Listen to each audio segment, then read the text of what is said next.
Бүгінгі іс-шара халықаралық әйелдер күні мерекесіне арналады. Ішкі істер органдарында қызметте өтіп атып, отбасымен жұмысты да алып жүру өте қиын. Жіптік курстан, арт-терапиядан, өздерінің көңілдегі, іштегі жан дүниелерін бөлісу мақсатында жасалынды. Сурет салғызылды. Эмоцияны шығару мақсатында шар үрленіп, соның ішіндегі афоризм сөздерді өздерімен бөлісті. Бұл тренинг жаттығулары арқылы әйел азаматтарымызға, ер азаматтар гүл сыйлап, қиындық қыстау заманда өздерінің отбасымен жұмысты да алып жүретін әйел азаматшаларға күшті керемет эмоция сыйлады деп ойлаймын.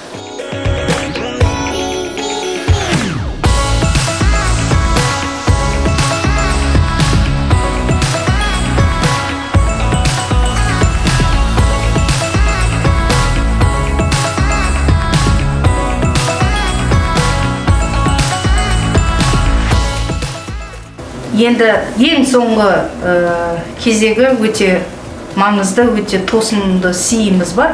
Соны жасасақ деп ойлаймын. Әйел ару, әйел жар, әйел ана әлемге, әйел дастан, әйел жыр, гүл сыйлайық әйелге. Әйел ару, әйел жар.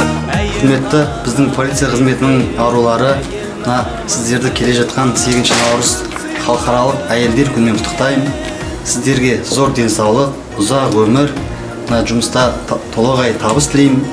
Күн демей, түн демей істеп жатқан қызметтеріңізге Алла разы болсын. Сіздерге әйел бақытын тілеймін.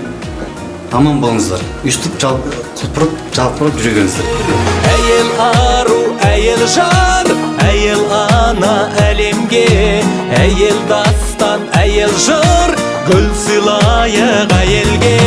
Әйел ару. Барша қыз-келіншектерді мерекесімен құттықтаймыз.